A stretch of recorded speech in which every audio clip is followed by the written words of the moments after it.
По повод одбележувањето на 160 годишнината од раѓањето на Михајло Пупин, председателот на Република Македонија Ѓорѓе Иванов се обрати на промоцијата на книгата Камбана, Пупиновата дипломатија.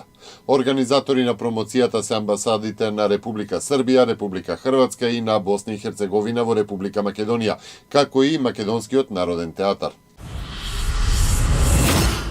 Според Државниот завод за статистика, економијата во првиот квартал годинава пораснала за 3,9%, што е според експертите и бизнисмените одличен резултат, а според официјалната статистика на Евростат, растот кој го забележала земјава е највисок во Европа. Од почетокот на годинава во континуитет расте и индустриското производство, а растот на извозот во април достигна 15,1%. Ваквиот тренд на раст, според познавачите, е потврда за исправноста на мерките во насока на надминување на последиците од светската криза, како и поволностите за инвеститорите и чекорите за креирање на поволна бизнис клима. Генератор на економскиот раст е градежништвото и тоа со 13,7%. Финансиското посредување учествува со 4,7% и трговијата на големо и мало со 3,3%. Ако се анализира структурата на БДП според расходовниот метод, бруто инвестициите од јануари до март се зголемиле за 26,5% во споредба со истиот период од лани. Резултатот за растот на економијата во првиот квартал за 3,9% значи дека земјата има поголем раст на БДП во однос на сите земји од Европската Унија. Капитенот на македонската репрезентација Кирил Лазаров смета дека оваа генерација не треба да се задоволува само со настапи на големите надпреварувања, туку треба да цели за повисок резултат. Од денеска па натаму треба да сонуваме за што поголем пласман. Доста е со континуитет кој го имаме од 2009 година па наваму.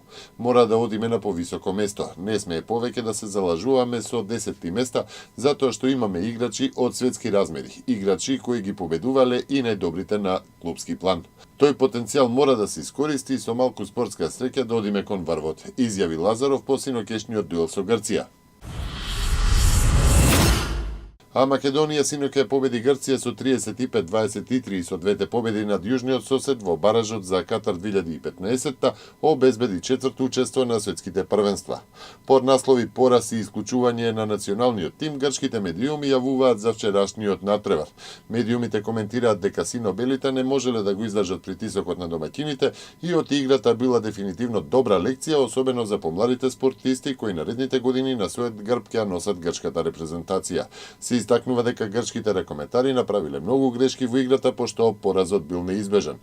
Како интересен се издвојува и податокот што грчката репрезентација по влезот во Македонија била придружувана од полициски патроли, хотелот во кој престојувале ракометарите бил под 24-часовен полициски надзор, а тие биле придружувани од полицајци за време на нивната утринска прошетка низ градот. За грците е важно и тоа што нивните играчи биле обезбедувани и за време на тренингот и тоа што македонската полиција затворила две улици со цел автобусот со репрезентацијата побрзо да стигне до салата.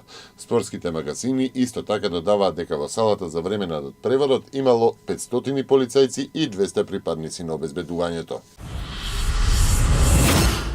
Репрезентациите на Аргентина и на Франција со победа го затворија четвртиот ден на светското првенство во фудбал во Бразил. На Маракана ноќеска во првиот надпревар од групата F, Аргентина ја победи Босна и Херцеговина со 2:1. На дуелот од групата Е, Франција со 3:0 го победи Хондурас. Швајцарија на вториот дуел од оваа група со 2:1 го победи Еквадор. Вечерва на програмата на Мундијалот во Бразил се надпреварите Германија, Португалија од 18 часот, Иран, Нигерија од 21 часот и Гана САД точно на полноќ. Се зголемува обемот и целите на исламистичките екстремистички групи во светот. Најмалку 48 луѓе се убиени во нападот во познатиот крајбрежен град Мпекетони во Кенија. Околу 50 вооружени лица од сомалиската група Аш-Шабаб, поврзана со Ал-Каеда, влегле во градот и запалиле два хотела, а нападнати биле и банката и имале обид да ја преземат полициската станица, но биле спречени. Големите пакистански градови се во состојба на максимална готовност заради заканите од напади на талибанците и нивните сојузници од Ал-Каеда. Талибанците најавија напад врз владата на Пакистан како одмазда за војната офанзива против нив. Предупредени се и сите странски инвестиции, авиокомпании и меѓународни организации итно да ја напуштат земјата за да не бидат цел на нападите. Во Ирак пак исламистичките екстремисти го зазедоа градот Тал Афар. Сунитската група Исламска држава во Ирак и Левант го нападна овој град и ја преземале контролата по борбата со ирачките ираčките безбедносни сили. Во Багдад закинале пак 15 лица во серија експлозии. Последните денови екстремистите од Исламската држава во Ирак и Левантот зазедоа градови во долината на реката Тигар, а весникот Wall Street Journal објави дека се подготвуваат директни американско-ирански преговори за спас на Ирак. Веројатно имаме потреба од нивна помош за да го сочуваме Багдад, анализира весникот, оценувајќи го како чекор да се спречи владиниот колапс во Ирак. Екстремистите не мируваат ниту во Европа. Во Мадрид се уапсени 8 лица и беше разбиена мрежа за регрутирање на джихадисти за Сирија и Ирак, чиј раководител е поранешен затворник од Гвантанамо. Мрежата регрутирала кандидати джихадисти кои ги праќала во терористичките групи, меѓу кои и Исламската држава во Ирак и Левантот. Шпанските власти разбија неколку слични групи. Во мај во северниот дел на Мароко беше разбиена мрежа која регрутираше джихадисти за Мали и Либија.